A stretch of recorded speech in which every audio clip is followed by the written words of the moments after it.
하나님의 귀한 말씀 사도행전 9장 18절 19절 말씀입니다. 다 자리에서 일어나셔서 주보 앞면에 있는 말씀 우리 함께 한어와 영어로 읽어보시고 그 다음에 우리 임철민 목사님 나오셔서 하나님 말씀 전해주시고 또 선교의 그런 모든 사역들을 또 전해주시겠습니다. 다같이 사도행전 9장 18절 19절 Acts 9, 18 and 19 같이 공부하겠습니다. 즉시 사울의 눈에서 비늘 같은 것이 벗어져 다시 보게 된지라 일어나 심례를 받고 음식을 먹음에 강건하여집니다. 사울이 다메섹에 있는 제자들과 함께 며칠 있으세.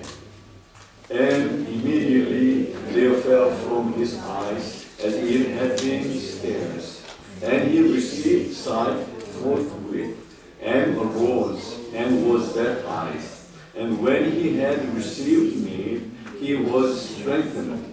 Then was Saul certain days with the disciples which were at Damascus.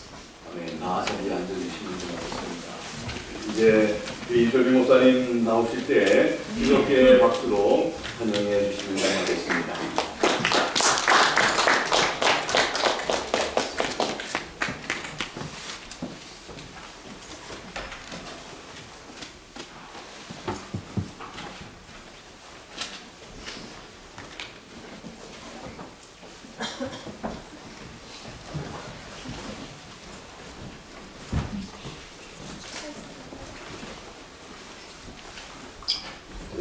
함께 기도드리겠습니다. 거룩하신 하나님 아버지를 높여 찬양드립니다. 어제의 생명 오늘도 연장시켜 주셔서 귀한 생명 가지고 아버지께 나와 영과 진리로 예배 드리게 하여 주시며 우리의 심은 깊은 곳에서부터 울려퍼지는 찬양을 통하여 넘치는 영광 아버지께 올리게 하여 주시며 우리의 마음과 정성과 뜻이 담겨진 대표 기도를 통하여 우리의 마음을 아버지 앞에 드렸습니다. 이 시간은 아버지의 거룩하신 말씀을 청종하는 시간입니다. 우리 안에 내주하시는 성령님께서 깨달음을 주시고 감동을 주시고 성령의 세미한 음성을 들려주시며 하느님이 예비하신 하늘에 순용하신 은혜 충만히 받게 하여 주시며 새로운 깨달음을 통한 결단과 헌신이 일어나는 귀한 시간 되게 하여 주옵소서. 좀 너무나 연약합니다. 깨어지기 쉬운 질그릇과 같고 꺾어지기 쉬운 마른 막대기와 같습니다.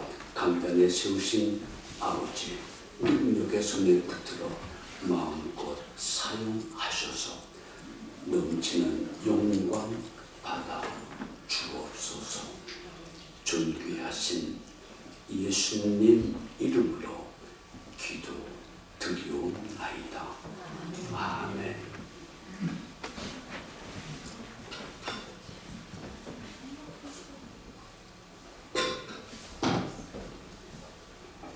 제가 미국에 오자마자 캘리포니아 있을 때에 독감을 참 되게 앓았습니다. 그리고 기침을 굉장히 많이 해서 아직까지 목소리가 쉬어가지고 제 목소리를 내지 못합니다. 그러나 양해하시고 말씀을 들을 때에 은혜의 역사 일어나게 되기를 바랍니다. 오늘 설교 제목은 비늘이 떨어질 때 이와 같은 내용이 되겠습니다. 바울 이전에 그의 이름은 사울이었습니다. 그 사울은 자기 자기 자신을 이와 같이 소개합니다. 나는 유대인으로서 길리기아 다소에서 났고 이 성에서 자라 가말리엘 문화에서 조상들의 율법에 엄한 교훈을 받았고 오늘 너희 모든 사람처럼 하나님께 대하여 열심히 있는 자라.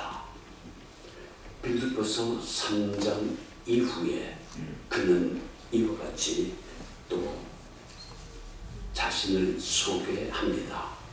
나도 육체를 신뢰할 만하며 만일 누구든지 다른 이가 육체를 신뢰할 것이 있는 줄로 생각하면 나는 더욱 그러하다.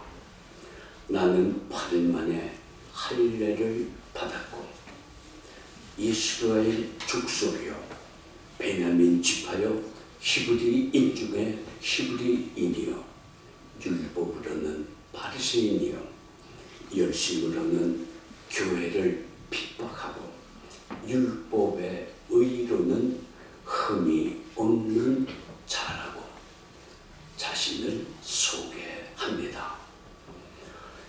예수님 당시 모든 종교 지도자들은 거의 다 율법주의자들이었습니다. 자기 자신을 스스로 소개한 이 사울은 이들보다 내가 더 율법주의자라고 강조합니다. 자기 스스로 자신을 소개한 이 사울은 누구보다 하나님께 열성이 있는 자요 누구보다 율법을 준수한 자라고 자기 자신을 자신 있게 소개하였습니다. 율법주의, 여기에 주의, 이즘, 이 단어의 뜻이 무엇입니까? 학설, 가르침, 교의, 일정한 견해나 행동, 사상이나 이론에 체계화된 학설, 자기 주장을 분명히 세우는 것, 이러한 내용을 가지고 있습니다. 그러면 율법주의자란 하나님이 주신 토라, 즉 계시와 말씀, 이 계시와 말씀에 자기의 견해나 주장, 사상이나 이론을 첨가하여 체계화한 학설을 말씀과 토라보다 더 중요하게 생각하며 그것을 실현하는 사람들을 율법주의자라고 말합니다.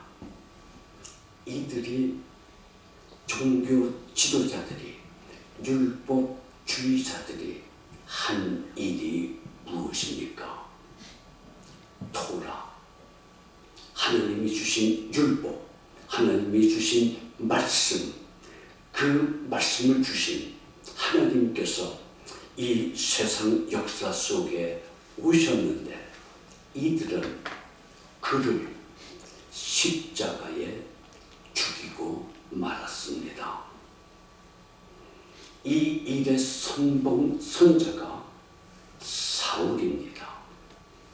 율법주의자는 자라고 하는 우상을 섬기는 자들이라고 저는 표현하고 싶습니다. 율법주의자는 자기의 의와 자기의 신념과 자기의 자존심, 이것을 하나님이 주신 토라, 율법, 하나님의 말씀보다 더 중요시하는 자들입니다. 만리장성보다 더 높고 허물 수 없는 장벽과 같은 자기의 자존심, 자기의 의, 자기의 신념, 이것으로 인해 개인과 공동체 안에서 어려운 일들이 일어나고 하나님의 영광을 가리우는 일들이 얼마나 일어나고 있는지 모릅니다. 율법주의, 즉 자기의 의와 자기의 신념으로 향해 나가고 있는 그러한 이유가 무엇일까요? 그것들이 그들의 자존심과 자신의 위치를 세워주기 때문입니다.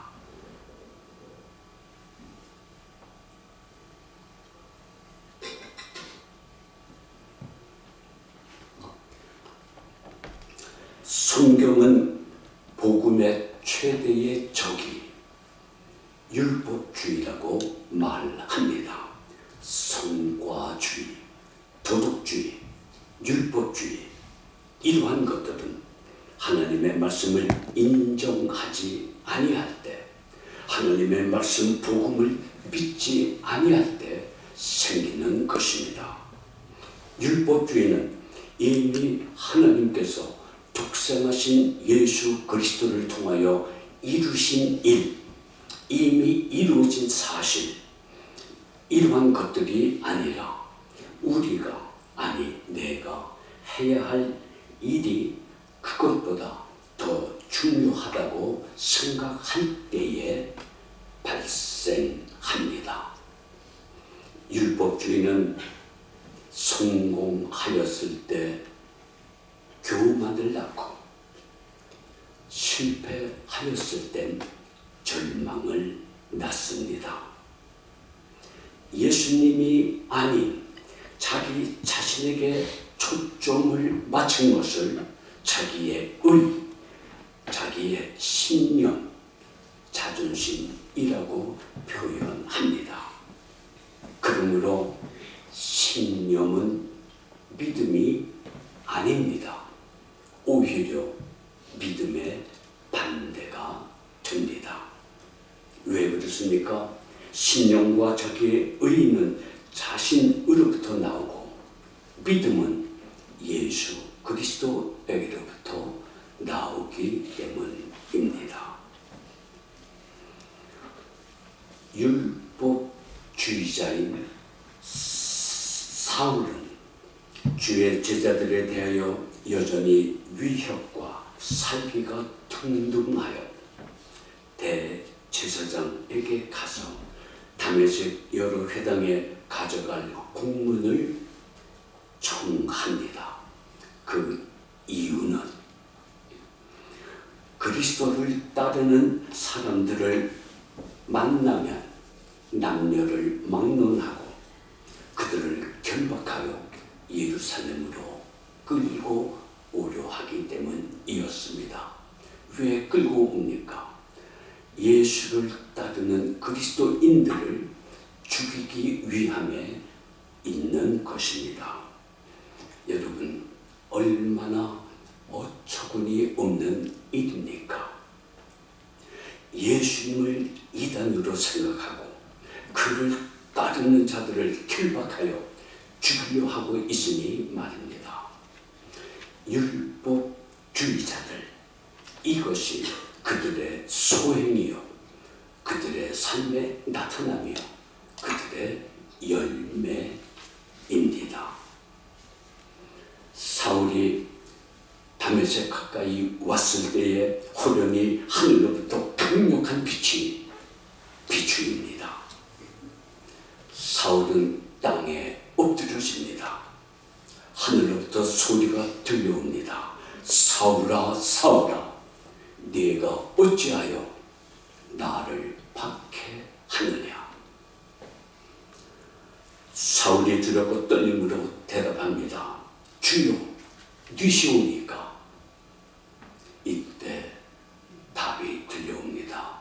네가 박해하는 예수다라고 들려옵니다.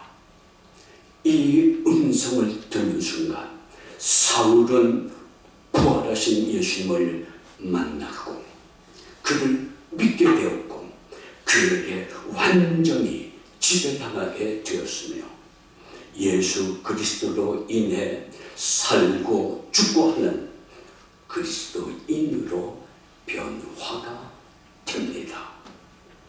유한한 시간 속에 살고 있는 어떤 인간의 지배를 받고 있었던 이 사울이 영원하신 예수 그리스도에게 지배받는 자가 된 것입니다. 사울이 땅에서 일어나 눈을 떴지만은 아무것도 보지 못하였습니다.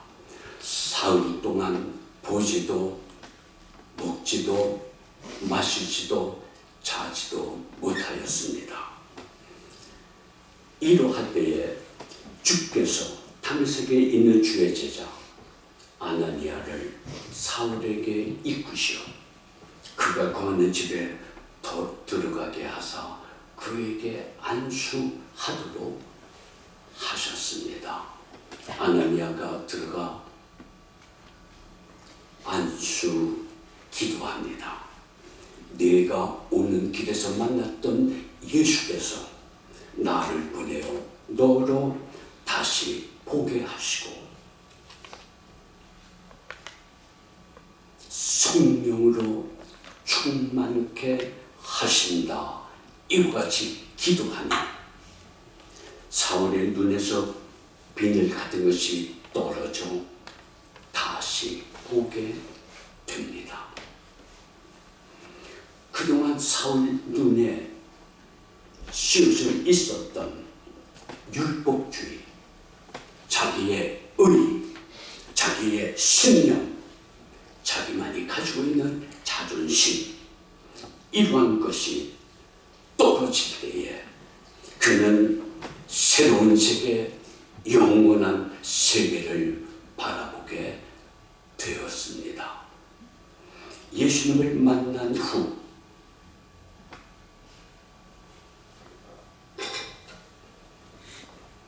그의 눈에서 비늘이 떨어진 후 사울의 고백입니다. 그리스도 예수를 아는 지식이 가장 고상하기 때문에 내가 예수 그리스도를 위하여 나의 모든 것을 배설물로 여기노라. 이와 같이 고백합니다. 사도행전 13장 9절 말씀에 보면은 처음으로 바울이라고 하는 사울이 이와 같이 바울의 이름이 등장합니다. 예수 그리스도를 핍박할 때에 자기가 제일이라고 떨쳤던 사울이 부활하신 예수님을 만났을 때 제일 작은 자라고 하는 바울로 변합니다. 변화된 바울이 이와 같이 고백합니다. 빌립보서 1장에 나의 간절한 기대와 소망을 따라 아무 일에든지 부끄럽지 아니하고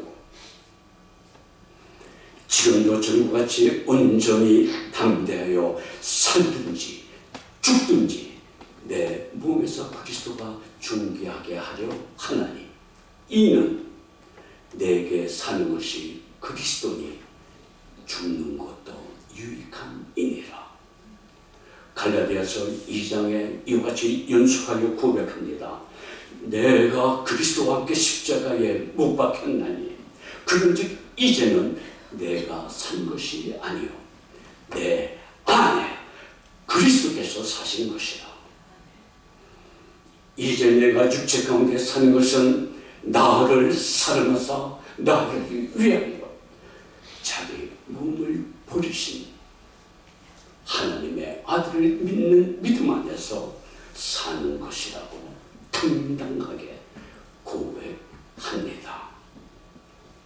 인생의 끝시간에 사도 바울은 하나님을 향하여 사람들을 향하여 이와 같이 외칩니다.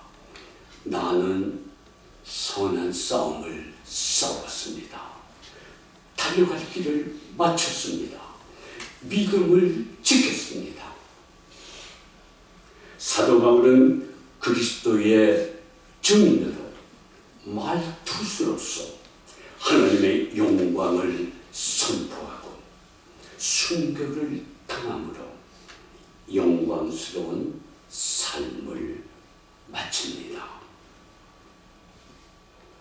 오늘 생신을 당하신 김선기 집사님, 일생을 하나님이 부르신 부름의 상을 위하여 달려오신 이의진 목사님, 주 안에서 신실한 동역자 김화용 목사님, 그리고 주님을 뜨겁게 사랑하며 오늘 이 자리에 나와 하나님께 영광 올리며 예배 드리는 사랑하는 성도 여러분, 우리 눈에 겹겹이 붙어있는 그러한 것들이 비들이 떨어질 때에 하나님의 영광을 바라보게 되고 하나님의 영광 안에 거하게 됩니다.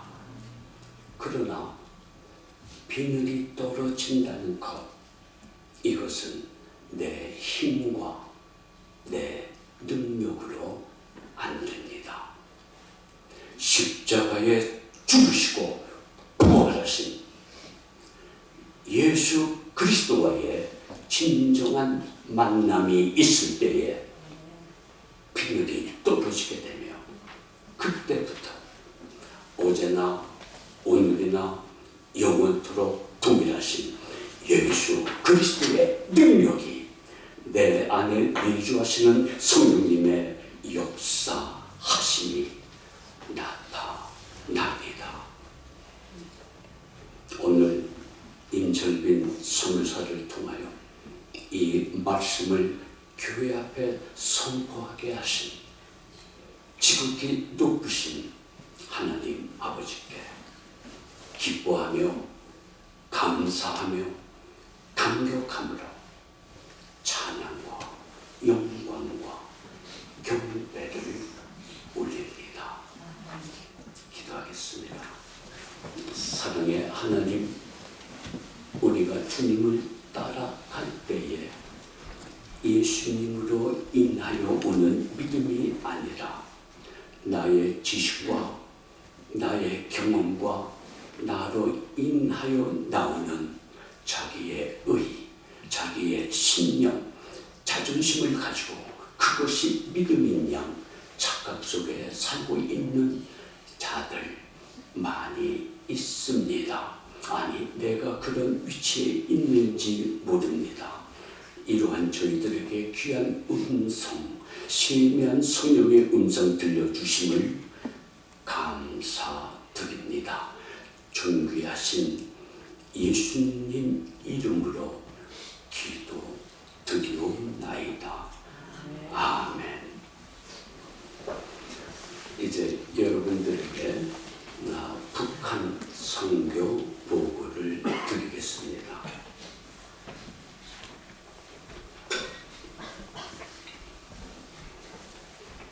제가 북한 선교를 시작한 지 금년째 24년째 됩니다. 중국 용길로 들어가 중국에서 한 일은 나의 동역자, 북한 안에 있는 사람이 북한 사람을 데리고 나와 중국에 있는 용길에 있는 비밀 장소에 데리고 와 3박 4일 동안 구원의 확신을 갖도록 복음을 전하고 그가 예수님을 만나 변화가 되면 그 다음부터 기독교 교리를 공부시켜서 다시 역으로 집어넣어 하나님 때 그가 나팔수로 복음을 전할 수 있도록 만들기 위하여 포진시켜 놓는 일, 이것만을 만 20년 하였습니다. 저는 들어가서 모든 것 단절 속에 저희 집사람과 함께 예수쟁이 만드는 기계 역할만 20년간 하였습니다. 그런데 왜 한국에 나와 북한 선교를 하게 되었는가? 여러분들, 북한의 법은 노동당이라고 하는 것이 있는데 그 노동당은 노동당 법규가 있습니다. 김일성이 아무리 높아도 김정일이 아무리 높아도 그 사람은 노동당 안에 속해 있는 한 일원입니다. 그렇기 때문에 노동당은 모든 인민들과 수령에 이르기까지 그 밑에 있는 사람들입니다. 그것이 북한의 하나의 전통적인 체제입니다. 그런데 자기가 지금까지 해왔던 것 그 이상의 것을 하려면은 노동당 대회를 열어서 노동법규를 바꾸어야 그 바꾼 법에 따라 자기가 더 큰 일을 계획하고 행하여 나갈 수 있는 것입니다. 그런데 자기가 할 수 있는 조선의 하나님 위치에 앉아있는 김일성 수령 그 이상의 것을 할 필요가 없기 때문에 노동당 대회를 열지를 않았습니다. 김정일 때도 노동당 대회를 한 번도 열지 않았습니다. 예를 들면 김정일이가 8번 중국에 나왔습니다. 발전하는 모습을 보고 천지개벽과 같은 변화가 일어났다. 내가 들어가면 개방할 것이다. 이와 같이 호호장담 발표를 해놓고 들어가서는 개방을 한다 하면서도 한 번도 해보지 못했습니다. 왜냐하면 노동당 대회를 열어서 노동당에서 개방한다고 하는 법규를 만들어 놔야 자기가 그 일을 행할 수가 있는데 개방한다는 것은 엄청난 모험이 되기 때문에 그 살아생전 한 번도 개방을 못했다. 그 얘기는 노동당 대회를 열지 못했다는 것입니다. 2012년 12월 17일 김정일이 아버지처럼 갑자기 죽습니다. 19일 만에 김정은이가 등극하게 됩니다. 등극하자마자 김정일이가 선포한 것이 선군 정치를 한다는 겁니다. 선군 정치, 지금까지 해왔던 할아버지, 아버지의 정치, 핵무기를 가지고 세계 앞에 우뚝 선다고 하는 그것을 하겠다고 선포를 합니다. 그런데 그의 나이는 30살이 되지 않습니다. 엄청난 할아버지의 충신, 아버지의 충신들이 포진되어 있습니다. 자기의 존재감, 자기의 위치 설정하는 것이 그에게는 첫 번째였습니다. 성군 정치를 선포해 놓고 그 다음에 아버지의 충신, 자기에게 조금 어려움을 줄 것이라고 생각 들어지는 사람들은 무작정 죽이기 시작합니다. 누구까지 죽였는가? 고모부 장성택까지 처참하게 죽였습니다. 그렇게 죽이는 이유는 어린 내가 아버지보다 할아버지보다 더 무섭고 권력을 줘서 내가 치료할 수 있다고 하는 것을 간접적으로 표현하는 것이며 자기 존재감을 세계 또 인민들에게 알리는 것이었습니다. 그렇게 하기에는 노동당 대회를 열어서 그 노동당 법규에서 자기의 존재를 인정해주는 그것이 김정은에게는 필요합니다. 그래서 등극한 지 상당히 오래된 재작년 2016년 5월 7일부터 9일까지 36년 만에 36차 노동당 대회를 엽니다. 그리고 자기가 노동당 대회의 노동당의 국무위원장 이 위치를 자기가 만들어 그 자리에 앉게 됩니다. 그래서 최고의 권력자, 최고의 존재, 자기를 숭배하고 할아버지 그 이상의 위치에 섰다고 이와 같이 하면서 세계적인 세계 앞에 자기의 존재감을 나타내기 위해서 세계 담판이라고 하는 심판이라고 하는 트럼프와의 만남의 시간을 이어나가고 있는 겁니다. 이 노동당 대회가 너무나 큰 사건이기 때문에 이 김정은이 포고령을 내립니다. 우리 있으면 노동당 대회가 언제 열리니까 이때까지 들어오라고 1년 전부터 포고름식으로 얘기하기 시작합니다. 만약에 그 기간까지 안 들어오면 그 사람을 찾아서 죽이고 안 들어온 사람들의 식구들은 전부 죽이겠다고 포고름을 걸어서 다 들어오도록 했습니다. 시작하기 한 6개월 전까지 거의가 다 들어간 것 같습니다. 왜? 내가 안 들어가면 식구들이 죽임을 당하기 때문에 다 들어갔는데 거기에 저에게 그것이 어려움으로 다가오게 되었습니다. 저가 같이 일하는 사람은 조선족도 아니요, 탈북하여 숨어 있는 북한 사람들이 아니라 북한 안에 있는 사람과 직접 동역을 하고 있고, 저와 동역자들은 지금 한국에 다 나와 있습니다. 이 사람들은 누구냐? 팔팔한 청년. 고등학교 졸업하면 17살입니다.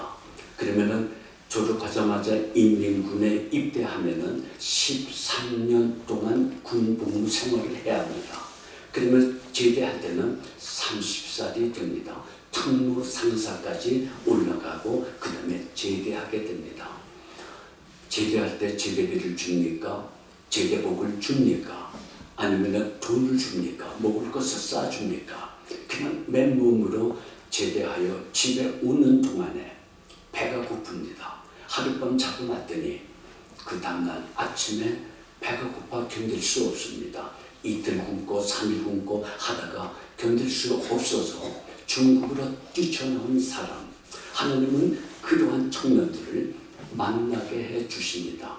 여러분 수십만 명이 왔다 갔다 하지만은 눈을 씻고 두만강변에 가서 나오는 사람들을 만나려고 하면은 만날 수가 없습니다.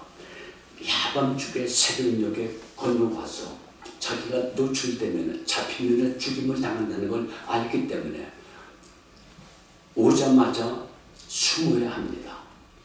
숨는데 누구의 집에 들어가면은 그 두만강 주변에는 인신매매범들이 줄비하게 숨어 있습니다.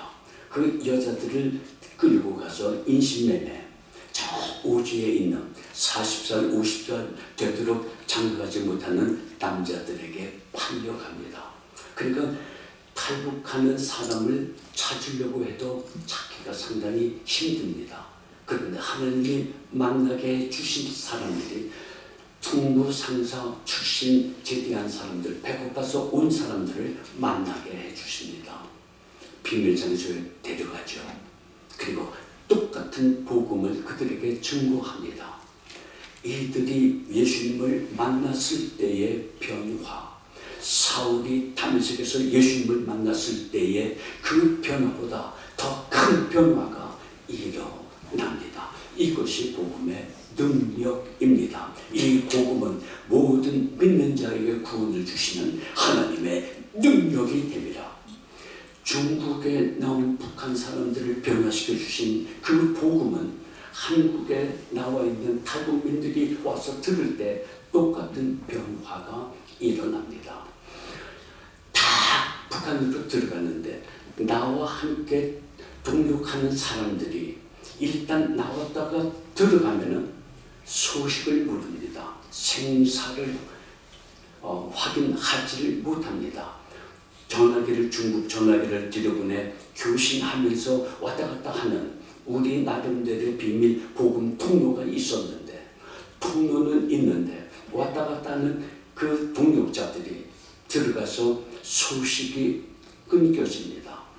많은 루트를 통해서 그 사람이 어떻게 살고 있는가 생사를 확인하려고 해도 지금까지 확인이 안 됩니다.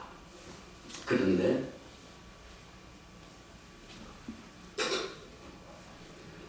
북한에 있는 동역자가 사람을 데리고 나와야 제가 일을 하게 됐는데 나오지 못하니까 단동에 가서 단동 전화를 신의주에다가 하고 한경북도 회령 쪽에다가 하고 막 하지만은 도저히 연결이 안 되고 생사를 알 수가 없습니다. 그 노동당 대회가 가까이 올수록 오는 기간 동안에는 전혀 소식이 없기 때문에 한 3개월 정도를 사역을 하지 못하고 쉰 적이 있었습니다. 20년 하는 동안에 제 마음속에 하느님이 주신 부담이 있었습니다. 그 부담은 하라는 것입니다. 그런데 북한 선교를 하고 있는데 그 부담 주시는 것을 하려면 중국을 떠나야 돼요. 그 부담은 어떤 거냐?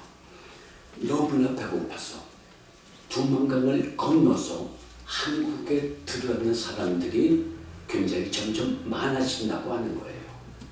여러분들 예수님이 말씀하셨죠. 참새 한 마리의 날고 떨어짐이 하나님의 주권에 있다. 내 사랑하는 혈육 동족들이 배고파서 나옵니다. 목숨을 걸고 두만강을 건너옵니다. 몽골과 미얀마와 라오스와 태국과 아프가니스탄, 그다음에 캄보디아 이런 쪽을 통해 가지고 2년 3년 걸려서 한국에 나옵니다. 이 사람들은 살기 위해서, 먹기 위해서 목숨 걸고 나왔다고 얘기를 하지만은 그들을 한국까지 나오도록 하신 분은 누구입니까? 하나님이시라는 거예요. 그것에 대한 부담입니다. 하나님이 내 혈육 동족들을 한국에 보내실 때에는 하나님이 보내신 거룩하신 목적과 뜻이 그들에게 있다고 하는 것, 그 답을 제가 가지고 있으니까 굉장히 부담이 있었다는 것입니다. 그러나 그것보다 북한 선교는 북한 안에 있는 북한 사람들에게 예수님을 만나게 해서 하나님의 때에 나팔수로 사용하시도록 하는 것이 북한 선교인데 이것을 그만두고 한국에 나가 탈북민들에게 복음을 전한다. 우선순위가 나에게는 이것은 둘째였지 첫째가 될 수가 없어서 중국 안에서 그 압박, 그 어려움, 지금부터 24년 전 중국은 대단히 못 살았습니다. 그리고 수십만 명이 이 북한 사람들이 왔다 갔다 하니까 이북의 국가보위부원들, 안전보위부원들이 사복을 하고 연길에 깔려 있습니다. 그러한 곳에 들어가서 북한 사람, 중국 법을 어기고 이북 법을 어기고 비밀스럽게 북한 사람을 데려다가 예수님께 만들어서 집어넣는다. 이거를 만약에 김정일이 안다면 저를 체포해 갔을 것이고 그 사람이 나를 어떻게 죽였을까?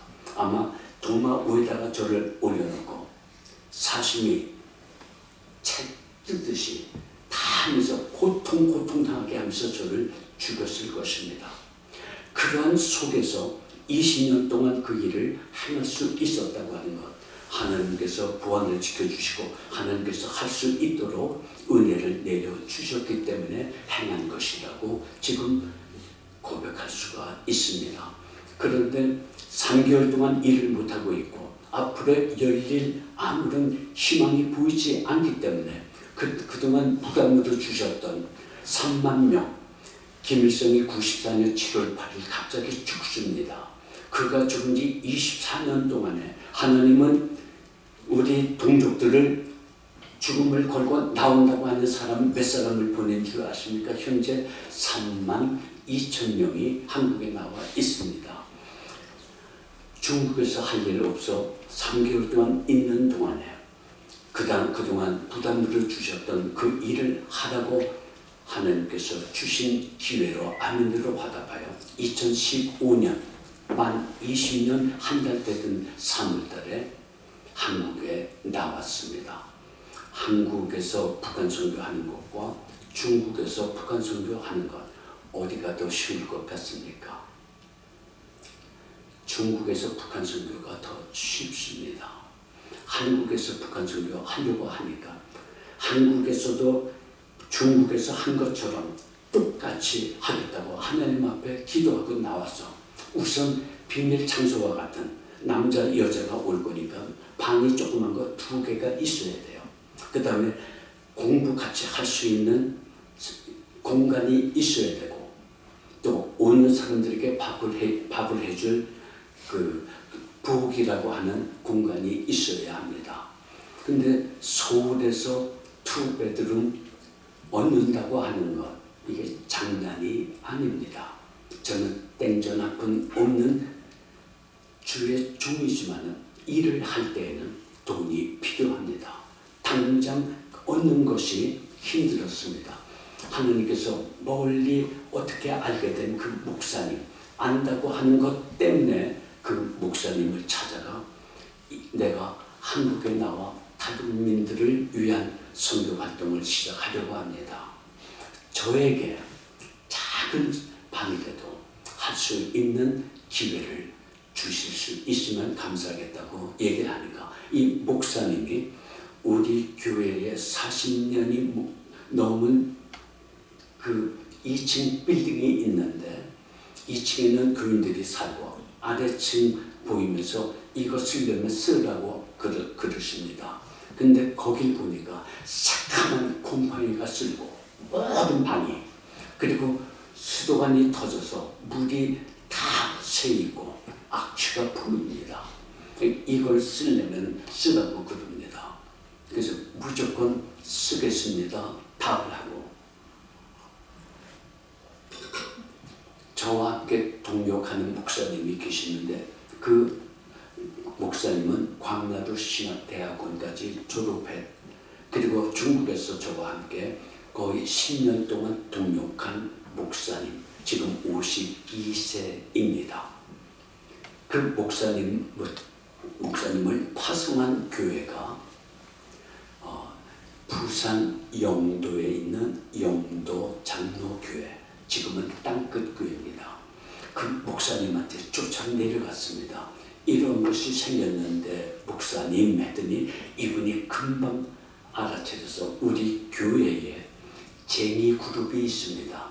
땡쟁이, 도배쟁이, 무슨 쟁이, 미쟁이, 전기쟁이, 쟁이 그룹이 있는데 그 사람들 데리고 가서 보겠다고 그럽니다. 그 이틀 후인가 벤출역에다가 그 쟁이들 한 8명을 싣고 서울에 올라오셨어요. 그 쟁이들이 보니까 수도관이 왜 터졌으며 어떻게 하면 고칠 수 있다는 걸 기술자가 금방 얘기를 해요. 그래서 내려갔다가 다음 날인가 올라와서 수도관을 고쳤습니다. 그때가 6월달 문을 열어놓고 약 보름 동안을 말렸어요. 새까맣게 있는 곰팡이들이 악취가 풍기는 것이 다 바짝 말랐습니다. 지금 저하고 같이 중국에서 동역했던 북한 사람, 상사 출신, 고신을 졸업했고 대전 침례신학대학원을 졸업했고 지금은 연세대학교 PhD 과정은 다 끝났고 지금 진행 중에 있는 동역자 있습니다. 그 전도사와 함께 그 곰팡이를 다 긁고 내렸습니다. 마스크도 안 쓰고 너무나 좋고 너무나 기쁘고 그거를 해서 8사람이 와서 한 보름간을 그 안을 다 수리를 했습니다. 아래의 온도도 다 부서졌지요. 하여튼 새로 다 해가지고 2019년 8월 7일 처음 북한 사람을 오게 해서 4명을 놓고 중국에서처럼 복음을 전하고 기독교 교리를 하고 여러분들 두만강을 건너서 한국에 오기까지 여러 나라를 걸칩니다. 빨라야 1년 정도, 어떤 사람은 2년 만에 한국에 오기도 합니다. 그런데 이들이 하나님이 어떻게 역사하셨냐면 이들이 가는 곳마다 그곳에 대사관, 영사관 같은 데서 제공하는 그 집에 수용을 해가지고 거기 수용하는 동안에 선교사님들, 목사님들이 그들 앞에 와서 복음을 전하고 또 찬송을 부르고 말씀을 선포하고 그럽니다. 2년 동안에 그것을 듣다 보니까 이 사람들이 찬송을 잘 불러요. 구주의 십자가 보이로 나 같은 죄인 살리신, 그리고 하나님의 말씀 많이 들어서 아주 좋습니다. 한국에 나와 있는 탈북민들 한 3만 명 거기다가 교회를 나갑니다. 그런데 그 상황은 조금 후에 말씀을 드리고, 이렇게 온 사람들을 중국에서 하는 것처럼 데려다가 머리끝에서 발끝까지 변화시키고 기독교 교리를 공부시켜서 어디 가든지 스스로 신앙생활 할 수 있을 정도로 만들어 놓습니다. 중국에서는 3박 4일이지만 한국에서는 1박 2일 동안 합니다. 왜 3박 4일 했던 것을 1박 2일 동안 어떻게 그렇게 빨리 할 수가 있습니까? 오는 동안에 찬송 모든 것 다 알고 있고, 한국에 와서는 이렇게 자유가 보장되어 있는 곳에 왔기 때문에 두렵고 떨리는 자기 위치를 숨기고 하려고 하는 생활이 필요가 없게 돼요. 북한이 아니기 때문에. 그리고 마음대로 자유함이 있는 그 사람들 앉혀놓으면은, 북한에서 데리고 온 사람들 4명을 데려왔다. 서로가 다 모르는 사람들이에요.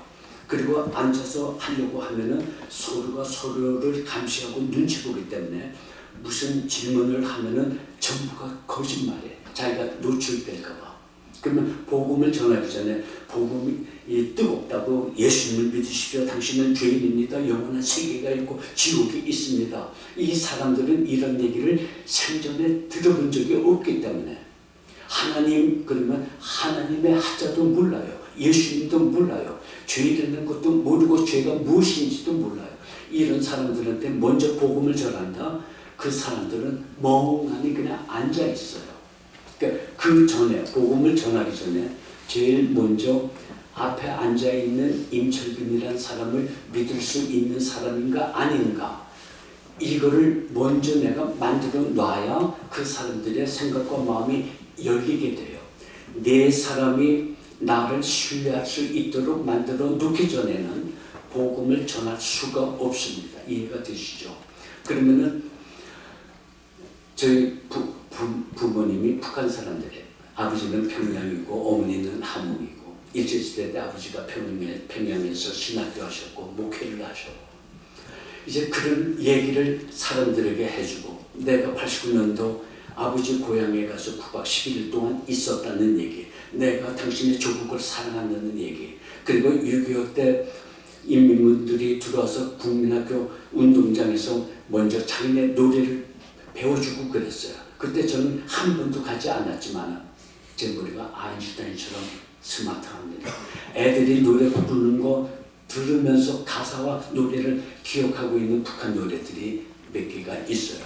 거기에 김일성 장군의 노래, 장백산 줄기줄기 피어린 자우, 압록강 굽이굽이 피어린 자우, 오늘도 자유조선 꽃다발 위에 영역이 비춰주는 거룩한 자우, 그 이름도 그리운 우리의 장군, 그 이름도 그리운 김일성 장군 하면서 내가 그들에게 얘기해서 마음이 풀어지고 믿을만 하다고 하는 분위기가 일어날 때 서서 이 노래를 불러요.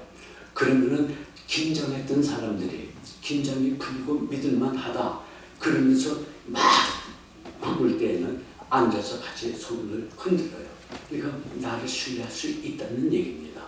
그렇게 하면서 찬송가 아무것도 모르죠. 하나님도 모르죠. 이런 사람들한테 합리적으로, 논리적으로 예수님을 증거하기 시작합니다. 합리적이라는 말은 1 더하기 1은 2다. 이런 얘기를 복음을 전하면 질문이 나오지 않습니다. 끌려 들어오는 거예요. 그리고 마지막에 합리적인이라는 얘기는 논리적인 얘기라는 말과 같습니다. 그렇게 해서 하나님은 살아계시고 예수님은 살아계신 하나님의 아들이시며 나의 구원자가 되신다고 하는 것, 합리적으로 증거해서 아멘으로 화답하게 만들어 놓는 것이 예수님을 만나게 하는 변화된 겁니다. 그런데 한국에서는 내가 누구인가를 소개할 필요가 없어요. 찬송가를 다 알고 거기 자기가 비밀을 지키려고 보안지키려고 할 필요도 없고 그런 시간이 다 없어지니까 복음을 전해서 기독교 교리까지 공부하는 데에 1박 2일이면 뒤집어씁니다. 여러분들 한국에 나오실 기회가 있으시면 용산구 원효로에 성심 여자중고등학교인가 그 동네에 사무실이 있습니다. 와서 1박 2일 동안 하시는 것을 한번 보시길 바랍니다. 미국에 있는 우리 침례교 목사님들 거기 와서 몇 분이 와서 앉았어요. 앉고선 그들의 이구동성 하는 얘기가 꼭대기만 내가 전했다. 핵심 예수 그리스도의 구원자가 되시고 어떻게 구원의 확신이 일어나는가, 이건 영원 구원에 대한 열정을 배웠다고 하는 목사님들이 이구동성으로 고백하시는 것을 제가 들었습니다.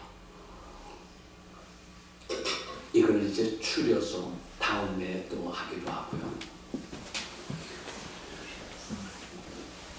2015년 8월 7일 처음 시작할 때가 1기, 그리고 제가 만 3년을 했습니다. 만 3년 하면은 50주라고 할 때 150주입니다.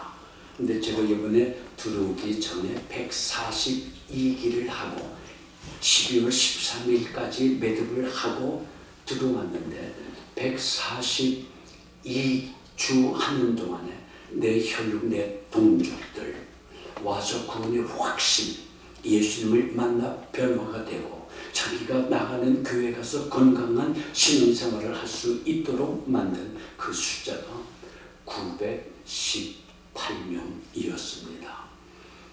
이거는 한 영혼이 온 우주 천하보다 귀하다고 예수님이 말씀하셨는데 내 동족들, 내 혈육들이 918명 지금 진행되고 있으니까 아마 60명 정도 지금 진행되고 있을 겁니다. 그러면은 북방선교회가 하는 일이 무엇인가? 하나님이 한국에 보내주셨을 때는 하나님의 목적과 뜻이 계시다는 답을 제가 가지고 있습니다. 그것 때문에 한국에서 북한 선교를 하고 있는 것입니다. 그 뜻이 무엇입니까? 먹고 못 살기 때문에 잘 먹고 잘 살라고 하나님이 보내신 것이 아니라는 것입니다. 여러분들 문화라고 하는 것 아시죠? 이북의 문화와 한국의 문화는 너무나 틀립니다. 여러분들 이북은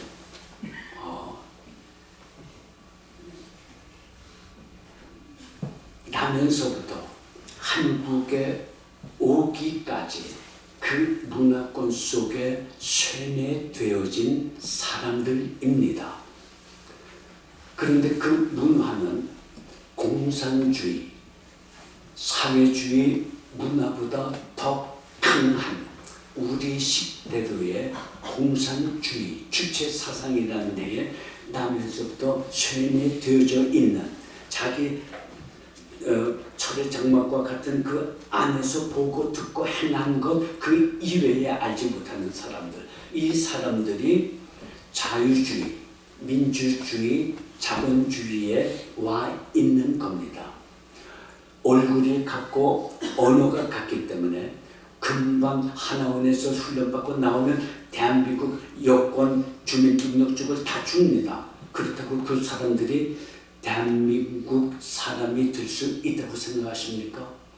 절대 되지 못합니다. 뭐가 같냐면 믹서기에다가 기름 50%, 물 50% 집어넣어서 24시간 동안 돌려보십시오. 물과 기름이 합해집니까? 합해질 수가 없죠. 이북의 문화와 한국의 문화는 바로 그와 같습니다. 그러면 하나님이 왜 북한 사람들을 한국에 보내셨을까?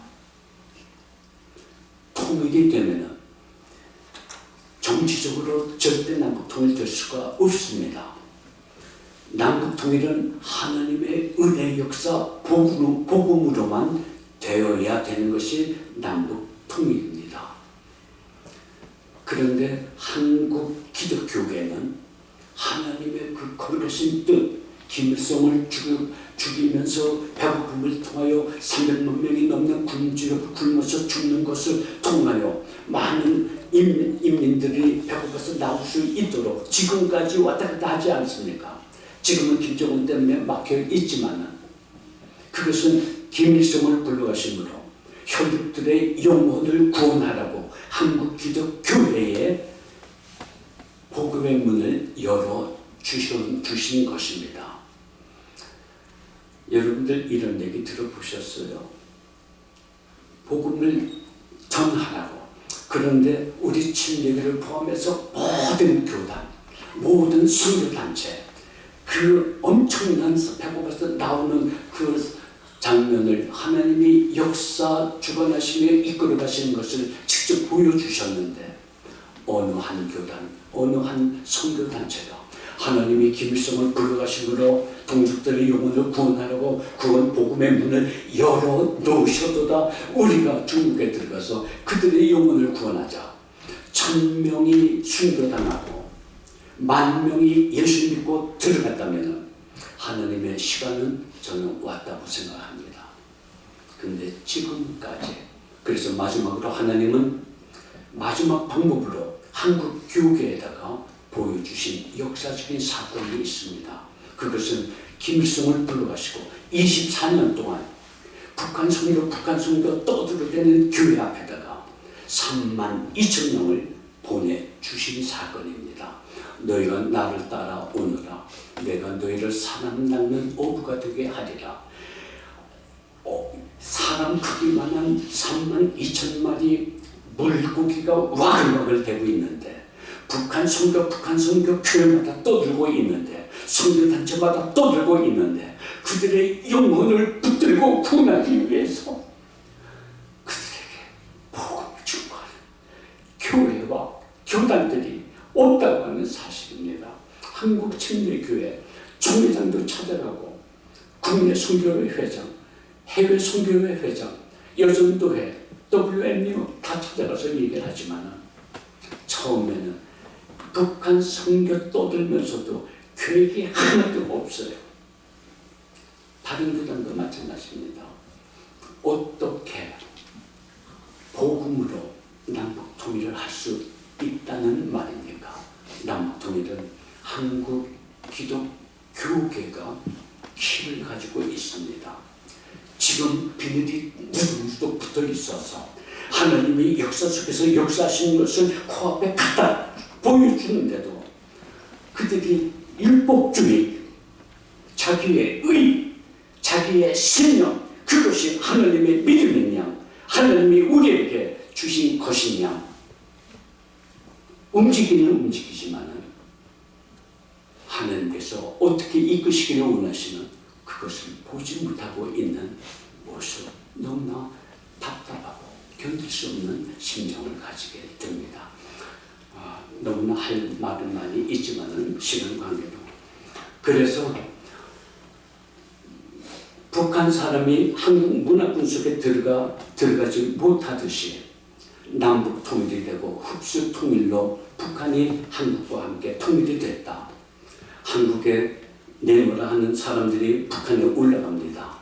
거기 가서 이제 지도자 역할에서 끌고 가려고 합니다. 북한 사람이 한국 문화권 속에 들어가지 못하는 것 역으로 똑같습니다. 한국 사람이 어떤 사람이 올라가도 그 문화가 틀리기 때문에 그들에게 가서 지도자 역할을 할 수가 없다는 것입니다. 그러면 하나님이 3만 명을 왜 보내주셨는가? 분명한 답이 나옵니다. 문화권 속에 못 들어간다. 인간의 노력으로는 불가능합니다. 그런데 한국 문화권 속에 뚫고 들어가 한국 사람 위치에 설 수 있는 길이 한 가지가 있습니다. 그것이 무엇입니까? 자기가 누구인가, 자기의 정체성을 알 때 그것만 알면 그 사람은 몽골 사막 한가운데 떨고 줘도 나올 수 있습니다. 그 길은 탈북민들이, 내 혈육들이 예수님을 만날 때입니다.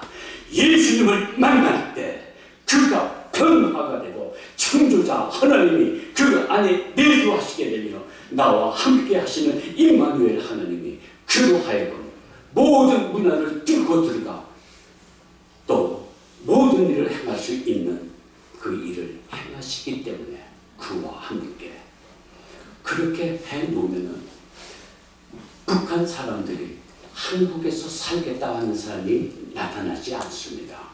이런 얘기를 해주고 당신네들이 한국 문화권 속에 대학 졸업하고 기술자가 되고 무슨 뭐 해서 하나님의 때에 당신을 낳아주고 당신을 키워주고 당신의 부모의 조상의 묘들이 있고 부모와 이웃과 친구와 또 인민들이 살고 있는 내 사랑하는 중국에 올라가 한국에서 인정하는 일꾼이 되어 통일 때에 하나님이 세우시려고 하시는 그 나라에 당신네들이 기독인으로서 초속이 되어지고 나라를 위해서 일하는 일꾼이 되어서 하나님이 원하시는 나라 그리고 남북이 복음으로 통일될 수 있는 그때에 주요 역할을 하도록 하나님이 보내주셨다. 이것을 공부하는 시간에 가르쳐주면 충격을 받습니다. 그러나 그들의 삶이 너무나 열악합니다. 자기네들끼리의 커뮤니티 형성이 되어져서 자기네들끼리 짓고 까불고 그리고 북한 사람들은 생명을 유지하기 위해서 수단 방법을 가리지 않습니다. 먹을 것이 있는데 세 사람이 보고 있어요.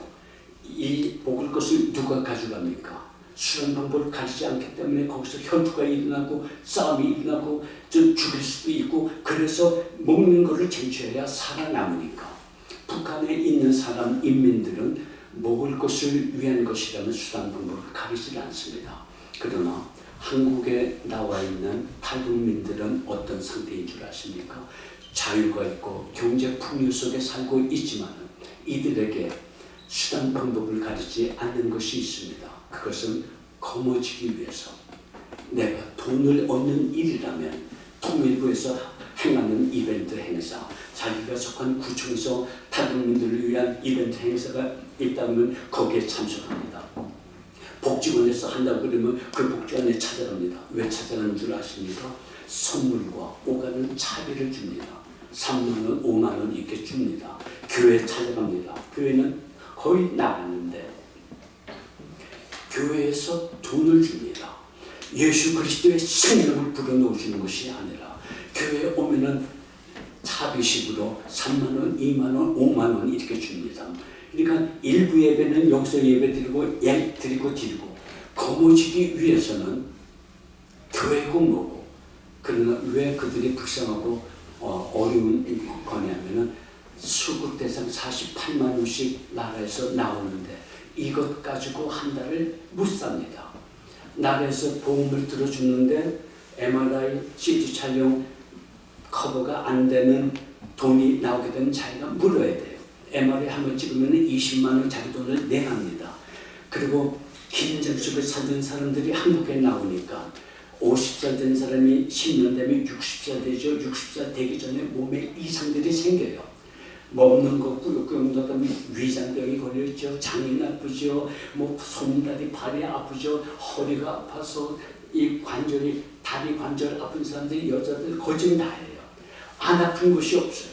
그걸 하다 보면은 돈이 없으면 살 수가 없으니까 이렇게 돼 있는 사람들에게 예수님을 증거해서 이러한 하나님의 목적을 같이 의논하고 예배드리면서 해 나가는 것 상당히 거기에 목사가 목양을 한다. 그 양들을 치리하는데 일거수일투족 그 생활을 다 파악하면서 같이 어려운 짐을 짊어지며 돈 줄 테니까 교회 나오라고 말하지 못하지만 우리 교회는 그것 때문에 650명이 졸업하고 나간 그 사람들 상대로 교회를 시작하니까 오라고 전화를 하고 편지를 하고 다 했는데 작년 2017년 8월 20일 날 북방선교 교회를 시작했는데 650명 중에 온 사람이 5명밖에 없었습니다. 왜? 돈 준다고 하지 않았기 때문에. 여러분들 이 말 이해가 됐어요? 네, 만민교회라고 하는 교회는 500여 명이 나갔는데 20만 원씩 줍니다. 그런데 우리는 예수님이 죽으시고 부활하셔서 교회를 만드셨을 때 돈 줄 테니까 오십시오 하라고 교회를 세우셨는가? 결단코 아닙니다. 우리 교회는 그렇게 못합니다. 그러나 교회 나와서 함께 신앙생활 할 때에 어려움을 당하는 자는 함께 그 어려움을 같이 나누도록 하겠다고 얘기를 했는데도 5명밖에 없습니다. 1년 동안 저는 5명 가지고 목회를 했습니다. 1년 동안 전도하란 말도 안 했습니다. 그들의 어려운 것을 함께 나누고 그들의 나누면서 하다 보니까 1년 되던 때에 전도주의를 했습니다. 한 사람씩 데리고 오십시오. 데리고 오는 것이 전도가 아닙니다. 여러분들이 만난 예수님, 1년 동안 그 예수님 앞에서 신앙생활을 했던 지금까지 성장되어진 그 사람으로 만들기 위해서 예수님을 심으시고 그 사람을 데리고 오십시오.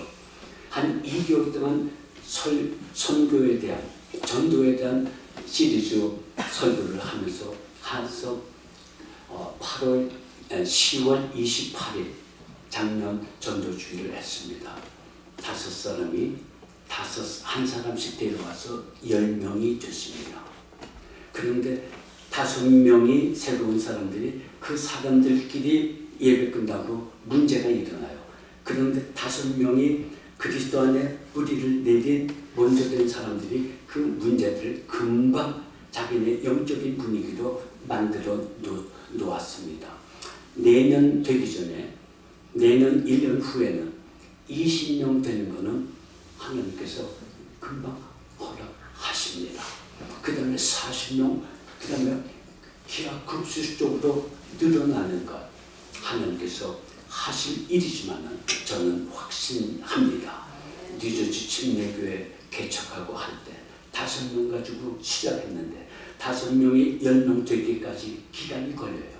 그 10명이 15명, 20명, 한 50명, 70명 된 다음부터는 막 분쟁이 시작하더라고요. 네, 그때를 기억하면서 지금 하고 있습니다. 이 예배 에클레시아라고 하는 공동체가 그리스도의 이름으로 연합이 되어지고 커질 때 거기서 사업가들이 나오고 정치가들이 나오고 또한 변호사, 교육자, 주회종들 이렇게 나와서 한 공동체를 이루어 하나님의 때를 준비해 나갈 때 하나님께서 얼마나 크게 역사하실까 부풀은 마음을 가지고 있습니다. 너무나 하고 싶은 말은 많고 시간을 많이 갖고 해서 주저 없이 말씀을 드렸지만 그 핵심은 여러분들이 아실 줄 믿습니다. 결론을 내리겠습니다. 사도 바울은 로마서 1장 16절에 내가 복음을 부끄러워하지 아니하노니 이 복음은 모든 믿는 자에게 구원을 주시는 하나님의 능력이 됩니다. 첫째는 유대인에게요. 먼저는 유대인에게요. 또한 헬라인에게로다. 여러분들 많은 선교지가 있습니다. 사도 바울은 이방 선교 담당자로 부르심을 받은 자입니다. 그는 어느 나라에 가든지 먼저 유대인들이 모이면 회당을 찾아가서 예수 그리스도의 십자가 부활을 증거하고 그 다음에 이방 사람들에게 전했던 것을 우리가 알게 됩니다. 로마서 9장 3절에 나의 형제 곧 골육의 친척을 위하여 내 자신이 저주를 받아 그리스도에게서 끊겨질지라도 그렇게 되기를 원한다고 말하였습니다. 내 동족이 2천만 명이 이북에 있고 한국에 나온 3만 2천 명 거기들이 우글우글 하고 있는데 그것을 보면서 영혼 구원하겠다고 영혼의 그물을 던지고 싶은 충동이 일어나지 아니한다면 그것은 교회가 아닙니다. 그런 충동이 없는 그리스도인이라면 그 사람은 가짜입니다. 그리스도인이라고 하는 것은 쟁이라는 뜻입니다. 예수 쟁이. 미쟁이는 그 미쟁이의 모든 것을 바치고 죽을 때까지 거기에 종사하는 사람이 미쟁이, 정쟁이 이런 쟁이들이 아닙니까? 그리스도인들은 예수에게 미친 사람들, 예수 쟁이를 그리스도인이라고 합니다. 오늘 하나님께서 종을 통해서 여러분들과 함께 나누도록 해주신 것, 먼저는 유대인에게요, 내 사랑하는 혈육 동족들에게요, 또한 헬라인에게로다. 이 말씀을 함께 나누시면서 성령께서 여러분들에게 깨달음과 또 세미한 음성과 감동을 주신 줄 믿습니다. 하나님께서 주신 것 거절하지 마시길 바랍니다. 하나님의 이름으로 축복받은 이 미국 땅에 보내주셔서 내가 하나님의 종이라면 나의 생명, 나의 가진 모든 것이 주인의 것입니다. 이 주인을 위한 나의 올바른 선택이 하나님이 나를 통하여 역사하신 것이라고 하는 것 기억해 주시기를 바랍니다. 감사합니다.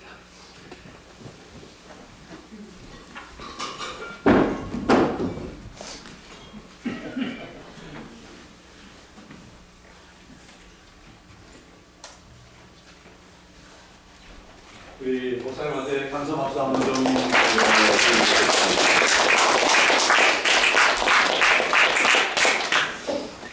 이게 여기 앞에 있을 때는 좀 몰랐는데 내려가서 앉아 있으니까 굉장히 추웠어요. 그래서 우리 말씀 들으면서 우리 성도님들 참 너무 죄송하고 그리고 또 하나님 앞에 너무 감사하는 그런 마음을 가졌습니다. 많이 추우셨을 텐데 그런 말씀 이렇게 청정하시느라고 너무 애쓰셨습니다. 참 귀한 말씀 우리 잘 기억하면서 조국을 위해서 더 기도해야 되겠다. 우리는 너무 좋은 환경 속에 있지만 참 우리 한국 교회와 그리고 또 한국의 열악한 그런 우리 탈북민들을 위해서 더 기도 많이 해야 되겠다. 우리 북한의 우리 동포들을 위해서 더 기도 많이 해야 되겠다 하는 도전을 받게 되었습니다. 좀 너무 또 남방이 안 돼서 이렇게 일단 더 하실 말씀들이 참 많으실 것 같았는데 그래서 일단 좀 우리 내려가서 식사하고 이렇게 말씀을 들을까 이렇게 생각도 했는데 우리 또 목사님께서 이제 말씀을 맞춰주셨는데 내려가셔서 예배 후에 식사하시고 나서 또 자유롭게 우리 목사님 말씀도 기회가 돼서 또 들을 수 있으면 좋겠고요. 추운 환경에서도 잘 참고 또 인내하시면서 이렇게 해주시는 우리 성도님 모두 감사를 드립니다. 말씀을 기억하면서 우리 찬송가 359장 자리에서 다 일어나셔서 1절, 2절 함께 찬양하겠습니다. 한어와 또 영어 찬송하겠습니다.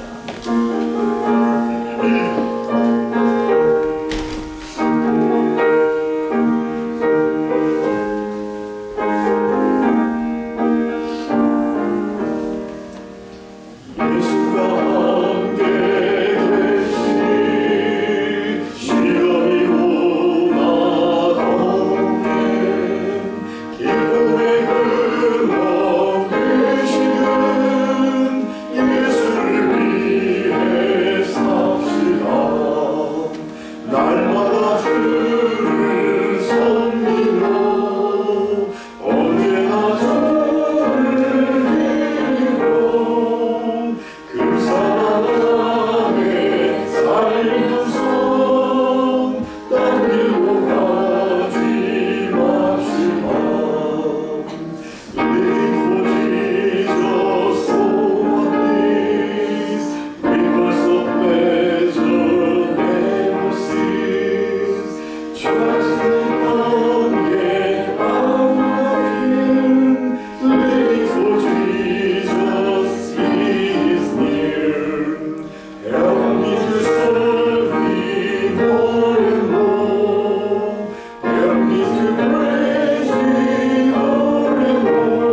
이 시간 좀 춥긴 하지만 이제 한 1, 2분 정도 우리 합심해서 한번 우리 윤철민 목사님 또 사모님 또 탈북민들을 위한 그 사역을 위해서 결코 쉽지 않은 그 어려운 그 사역, 한 영혼의 소중함 때문에 참 이렇게 애쓰셨던 이런 지난 세월들, 우리 또 앞으로 참으로 감당해야 할 사역을 위해서 귀한 영혼들이 구원받고 또 세워지고 또 귀하게 그 사역이 참으로 성장할 수 있도록 위해서 우리 목사님 또 사모님 위해서 또 우리 사역을 위해서 탈북민 교회를 위해서 우리 함께 이 시간 기도해 주시기 바랍니다. 우리 합심해서 한 1, 2분 같이 기도하고 축도하고 마치겠습니다. 기도하겠습니다.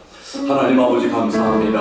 아버지 하나님 귀한 말씀을 통해서 정말 하나님께서 지난 아버지 하나님 24, 5년 동안의 사역들 중국에서부터 귀한 영혼들이 아버지 하나님 구원받고 이제 아버지 하나님 그 귀한 아버지 하나님 사랑하는 종들이 또 한국에서 우리 중국에서 하나님의 귀한 말씀을 전하고 또 아버지 하나님 또 가르치고 또 기독교 교리를 통해서 말씀을 배우고 예수님을 만나고 아버지 하나님 그렇게 예수님이 나의 주님과 나의 구주가 되시는 또 아버지 하나님 귀한 또 하나님의 교회가 세워져서 이 탈북민들을 아버지 하나님 향해서 사역을 배우자 우리 아버지 하나님 목사님 또 성도님 또 귀한 아버지 하나님 또 교우들 또 사랑하는 아버지 하나님 지체들 하나님께서 기억해 주시기 원합니다.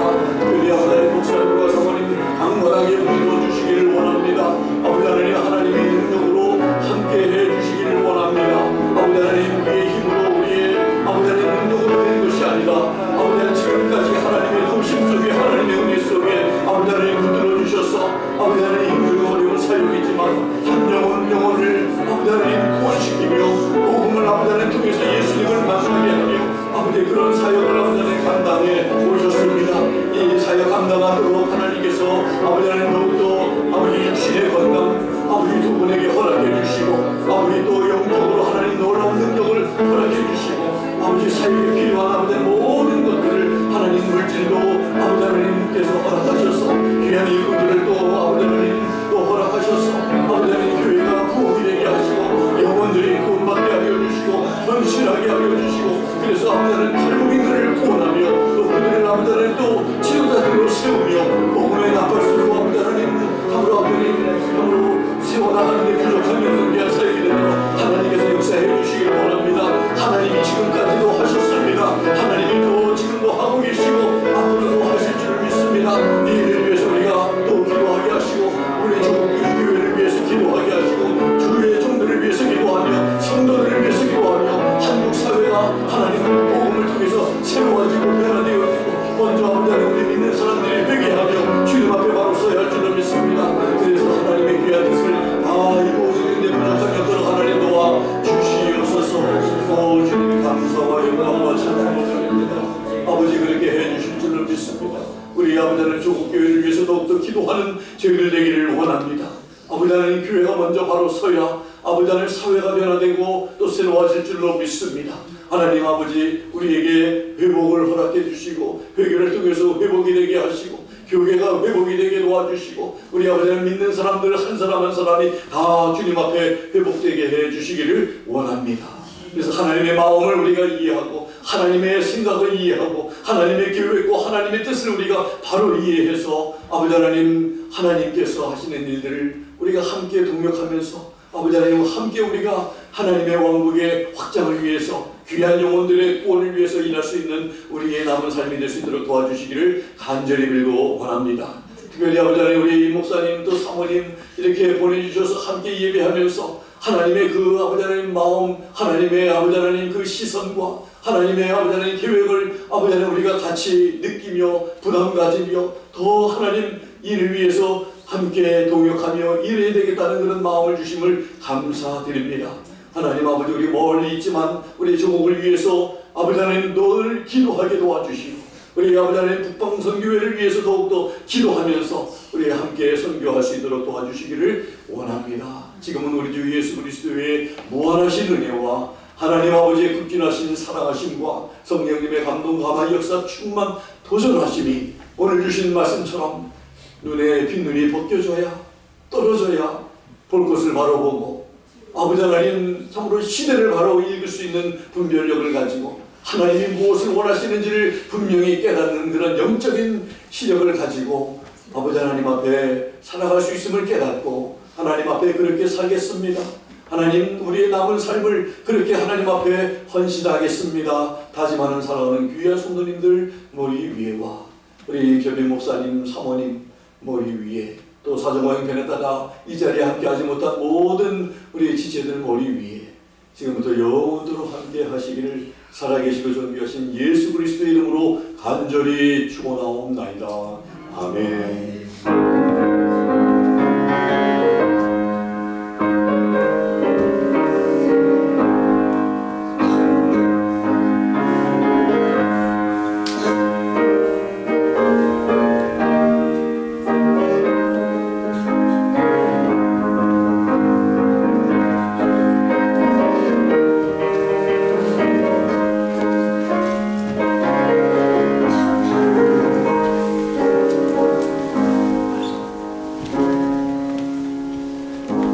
인사 나누시고 우리 수교실로 내려가셔서 교제하겠습니다. 우리 나가실 때에 우리 선교사님하고 또 악수하시면서